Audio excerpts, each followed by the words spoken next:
अच्छा बॉयज़, ये आज का जो हमारा टॉपिक है सेविंग और कंजप्शंस को हम स्टडी करेंगे। ये ख़ास तौर पे जो है ये मैक्रो इकोनॉमिक्स में सेविंग और कंजप्शन आता है। ठीक है, ये एक इसको वसी पैमाने पर हम अंडरस्टैंड करते हैं। इसमें इंडिविजुअल को भी हम स्टडी करेंगे और इसके अंदर हम फर्म को भी स्टडी करेंगे। ठीक है बेटा, देखते हैं। अच्छा बॉयज़, इसमें हम देखते हैं सेविंग की definition. Saving is income received by household that is not spend or not paid to the government in taxes. Savings are withdrawal. ठीक है, सेविंग वो अमाउंट होती है जो हम जो है खर्च नहीं करते हैं। ठीक है, और जो है हम जो वो जमा कर लेते हैं। और सेविंग अमाउंट वो होती है जिस पे जो है हम गवर्नमेंट को टैक्सेस पे नहीं करते हैं। और सेविंग वो अमाउंट होती है जो बैंक में हमने जमा की और इजीली अपनी मर्ज़ी से हम उसको निकलवा सकें। इसमें फ़्लो चार्ट में देखें कि सेविंग का कॉन्सेप्ट क्या है। हाउस होल्ड चीज़ों ख़रीदने के लिए हम अखराजात कर रहे हैं। अखराजात किस पे कर रहे हैं? जो फर्म्स फैक्ट्रियाँ चीज़ें बना रही हैं, जब फैक्ट्रियाँ चीज़ें बना रही हैं तो हम अखराजात कर रहे हैं। तो उनको फैक्ट्रियों को और गवर्नमेंट को और मार्केट के अंदर रेंट जा रहा है, वेजेस जा रहे हैं, इंटरेस्ट जा रहा है, प्रॉफिट जा रहा है। ठीक है, और फिर जो है उससे हाउस होल्ड चीज़ें बन रही हैं। जब हाउस होल्ड चीज़ें बन रही हैं तो फैक्टर ऑफ प्रोडक्शन इसमें इन्वॉल्व हो रहे हैं, यानी लैंड, लेबर, कैपिटल और एंटरप्रेन्योरशिप। ठीक है, फिर इस तरीके से यहाँ पर जो है देखिए हमारे पास ये सेविंग हासिल हो रही है। ठीक है, सेविंग हम कुछ इसमें जमा कर रहे हैं तो उसमें गवर्नमेंट के टैक्सेस का जो है पे हम नहीं करते हैं। ठीक है, इंपोर्ट्स की इसमें चीज़ें आ जाती हैं, कुछ फॉरेन चीज़ें, कुछ इन्वेस्टमेंट है, गवर्नमेंट स्पेंडिंग है और एक्सपोर्ट है। तो इस ये पूरा एक फ़्लो है जिससे हमें पता चलता है सेविंग किस तरीके से हासिल की जाती है। House hold saving, house hold saving जो है वो घरों के अंदर घरेलू चीज़ों में सेविंग जो है वो किस तरीके से होती है। Saving occurs when people decided to postpone their consumption until the future time. बाज़ औक़ात घर के अंदर सेविंग जो है एक इंडिविजुअल, एक शख्स जो है उस वक्त करता है जब वो ये फैसला कर ले कि अब जो है मुझे सेविंग, मुझे अखराजात नहीं करने। ठीक है, मुस्तकबिल के लिए पैसा बचा के रखना है। तो उस वक्त जो है सेविंग जो है वो शुरू हो चुकी होती है। ठीक है, अब नेक्स्ट हमारे पास यहाँ पर है saving in house hold deposit incomes that is not spend. ठीक है, saving is house hold disposable income that is not spend. Saving जो है वो डिस्पोजेबल इनकम यानी खर्च करने वाली आमदनी होती है, लेकिन जो वो स्पेंड खर्च नहीं होती है उसको भी हम डेफर्ड सेविंग कहते हैं। यानी आपने एक फ़ैसला कर लिया कि ये पैसा मैंने खर्च करना है लेकिन वो पैसा खर्च नहीं हुआ। ठीक है, तो वो डेफर्ड इनकम होती है, वो हाउस होल्ड डिस्पोजेबल इनकम कहलाई जाती है। There are many ways in which the money can be saved, range from the account in bank and building society account to save in the pensions and stock market। बहुत सारे ऐसे और मज़ीद हमारे पास उन्वान होते हैं जहाँ पर लोग जो है पैसे जो सेविंग करने के उनके पास ज़राए होते हैं। जैसा कि आप ये देखिए पेंशन की सेविंग होती है, जैसा कि हमारे पास बिल्डिंग सोसाइटी अकाउंट्स होते हैं, जैसा कि हम बैंक में पैसा जो है मुख्तलिफ अकाउंट्स के नाम पर सेव कर देते हैं। ठीक है, नेक्स्ट है disposable income, income after taxes and benefits, it is called disposable income. यानी डिस्पोजेबल इनकम कौन सी होती है? जो हम खर्च करते हैं, यानी वो तमाम इनकम जिसमें से टैक्स और बेनिफिट्स निकाल दिए जाएं तो वो डिस्पोजेबल इनकम कहलाते हैं और टैक्स उसी पर लगता है जो हम खर्च करते हैं। The saving ratio for house hold measures the amount of money household save have available to save as a percentage of their total disposable income। यानी जो भी हम पैसा खर्च करते हैं उसकी एक मखसूस परसेंटेज उस पर टैक्स लगता है। मिसाल के तौर पे अगर 25,000 रुपये खर्च कर रहे हैं और उस पर गवर्नमेंट 10% टैक्स लगाती है तो वो 25% जो है वो सेविंग रेशो 10% जो है सेविंग रेशो बनेगा वो गवर्नमेंट की तरफ से मैक्रो इकोनॉमिक्स में। A high saving ratio for given levels of disposable income, lower consumptions and aggregate demand।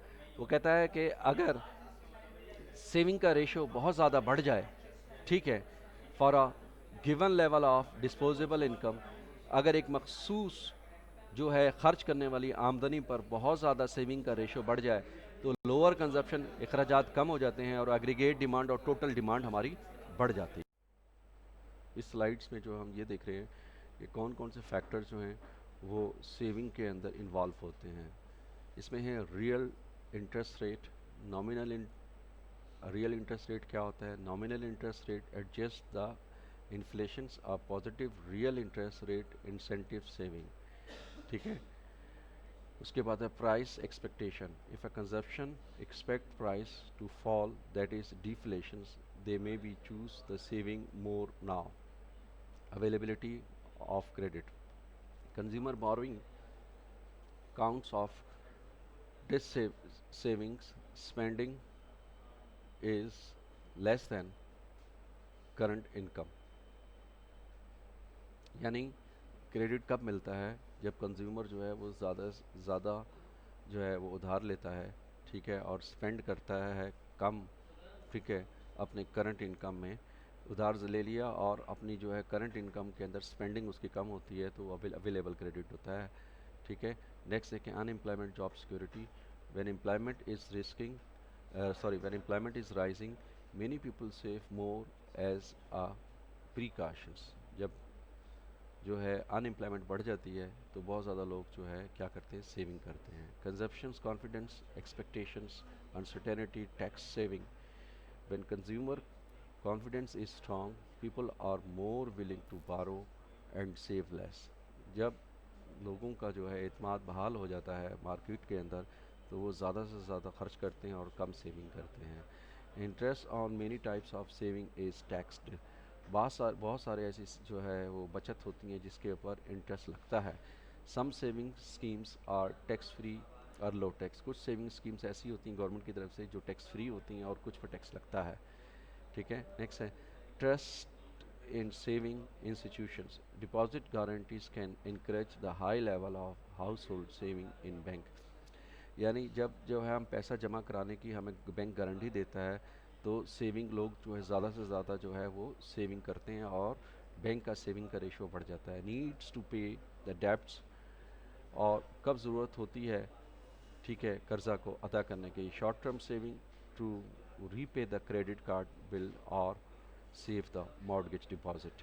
तो ये हमारे पास जो है इस चार्ट के अंदर बेटा आपको बताया ये जा रहा है कि सेविंग जो है हमारे माशरे में जब हम हाउस होल्ड चीज़ों की ख़रीदारी करते हैं तो किन किन मौक़ों पर, किन किन जगहों पर सेविंग जो है वो सामने आती है, लोग सेविंग करने पर तैयार हो जाते हैं.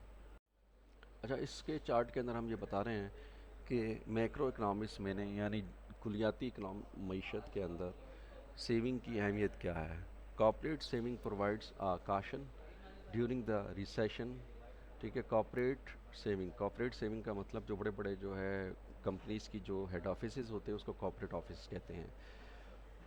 वहाँ पर रिसेशन के दौरान जो है उस सेविंग को जो है वो, जब रिसेशन का मतलब जब मार्केट डाउन हो चुकी होती है, बिजनेस का स्लो होता है, तो वहाँ पर सेविंग करते हैं. Business saves can be use the finance for takeovers. Business के अंदर सेविंग जो है वो फाइनेंस को जो है वो टेक ओवर यानी फाइनेंस को हासिल करने के लिए, and for the capital investment project. और फिर जो है उस वक्त बिज़नेस जो है उसके अंदर वो कैपिटल इन्वेस्टमेंट प्रोजेक्ट होता है. जब मार्केट स्लो होती है तो लोग जो है वो क्या करते हैं कि अपने पैसों को सेव करते हैं और वो इन्वेस्टमेंट करते हैं बैंकों में, ठीक है, इंटरेस्ट हासिल करने के लिए. Funding investment, bank needs a deposit from which they can lend. Bank जो है वो डिपॉजिट करता है, deposit from which they can lend. Bank जो है, बैंक को ज़रूरत होती है वो तमाम डिपॉजिट की जो उसने जो है लैंड उधार दिया होता है. यानी जब बाज़ औक़ात ऐसा होता है कि बैंकों को भी पैसों की ज़रूरत होती है, तो बैंक चाहता है कि वो तमाम पैसा जो उसने उधार दिया हुआ है, क्रेडिट दिया हुआ है, उसकी वो रिकवरी करे जल्द से जल्द. Saving flow into pension, saving flow into pensions funds, ठीक है. दीज कैन बी री invested in stock markets providing investment funds. Saving flow into pension funds. Saving flow जो है बाज़ औक़ात सेविंग जो है वो पेंशन फंड से भी हासिल हो जाती है. दीज कैन बी री इन्वेस्टेड, और ये दोबारा जो है इन्वेस्ट किया जाता है in stock market providing the investment funds. Investment fund को हासिल करने के लिए ये दोबारा स्टॉक जो है प्रोवाइड किया जाता है. नेक्स्ट इसमें है कि buffer consumption. Saving can smooth consumptions during tough time. They allow people to reduce their debts, ठीक है. Financial system needs saving, provides funds for firms and ultimate. इसमें ये कहा जा रहा है कि बाज़ औक़ात सेविंग जो है हम एक बफर कंजप्शन के लिए यानी थोड़ी देर के के लिए हमने पैसा रोक लिया और फिर हमने मार्केट देखी है अच्छी हो गई तो फिर हमने दोबारा पैसा मार्केट में लगा दिया, तो बाज़ औक़ात एक बफर कंजप्शन भी सेविंग के लिए की जाती है। तो हमने ये देखा इसमें हाउस होल्ड के वक्त जो है लोग किस तरीके से जो है मैक्रो इकनॉमिक्स में सेविंग खर्च करते हैं और उसकी अहमियत क्या है, ये सारी हमने इंपॉर्टेंट्स देखी। अच्छा वाइज इस स्लाइड्स पे हम कंजप्शन को पढ़ रहे हैं। Consumption is the value of goods and services bought by a people, यानी गुड्स एंड सर्विसेज की जो वैल्यू होती है उस पर जो हम खर्च करते हैं उसको हम कंजप्शंस कहते हैं। इंडिविजुअल बाय एक्ट्स और aggregates over a time and space, एक शख्स जो है वो उस जो है वक्त और हालात के हिसाब से जो है वो चीज़ों की ख़रीदारी करता है, ठीक है।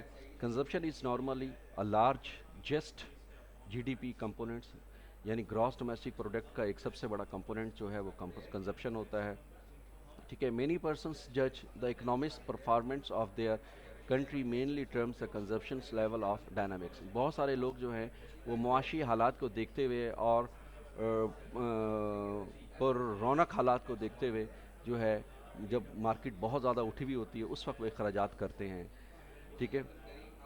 नेक्स्ट देखते हैं कंपोजिशन, कंजप्शन जो है वो कैसे बनती है। फर्स्ट कंजप्शन में be divided according to the durability and purchase objective, जो चीज़ की हम ख़रीदारी करते हैं सबसे पहले हम देखते हैं कि एक वो चीज़ जो है वो कितने लंबे अरसे तक चलेगी, ठीक है, उसकी ड्यूरेबिलिटी और लाइफ टाइम उसको हम देखते हैं, उसको देखते हुए जो है कंजप्शन करने के लिए एक आम इंडिविजुअल तैयार होता है। In this when a broad classifications of separate durable goods as a car television sets from non, ये यानी ड्यूरेबल गुड्स वो गुड्स होते हैं जब जो है एक लंबे अरसे चलने के लिए चलते हैं, वो एक लंबे टाइम पीरियड के लिए जो चीज़ें चलती हैं मार्केट के अंदर उसको ड्यूरेबल गुड्स कहते हैं। जैसे कि गाड़ी की और टीवी की हम एग्जांपल लेते हैं, इन चीज़ों पर हम खर्चा करते हैं, ठीक है, जो ड्यूरेबल गुड्स होते हैं। और जो कुछ गुड्स ऐसे होते हैं जो नॉन ड्यूरेबल्स होते हैं, फॉर एग्जांपल जिसमें फूड्स के टाइप के आ जाते हैं फ्रॉम सर्विसेज, और सर्विसेज के अंदर एज ए फूड टाइप की जो सर्विसेज होती हैं वो रेस्टोरेंट्स एक्सपेंडिचर्स होते हैं। These three categories often shows the different path of growth, ये तीन किस्म की जो चीज़ें हैं जो अक्सर जो है वो कंजप्शन की नशोनुमा यानी कंजप्शन कैसे बढ़ती है उसको शो करते हैं। Second, consumption is divided according to the needs its satisfaction, consumption जो है जब सेटिस्फेक्शन और नीड्स को हम जो है टोटल अखराजात में डिवाइड करते हैं तो वो हमारे पास कंजप्शन हासिल होती है। A common use classification identifies 10 chapters of expenditures, ये 10 पॉइंट्स ऐसे हैं जिसको हम स्टडी करते हैं तो हमें पता चलता है कि ये कंजप्शंस के जो है number 1 food, clothing, footwears, housing, heat and energy, health, transport, household furnitures and appliances, communications, cultures and schooling, entertainments, ये सारे ऐसे पॉइंट्स हैं और फैक्टर्स हैं जिसको हम स्टडी करते हैं तो पता चलता है एक इंडिविजुअल इन चीज़ों पर जो है वो अपने अखराजात करता है।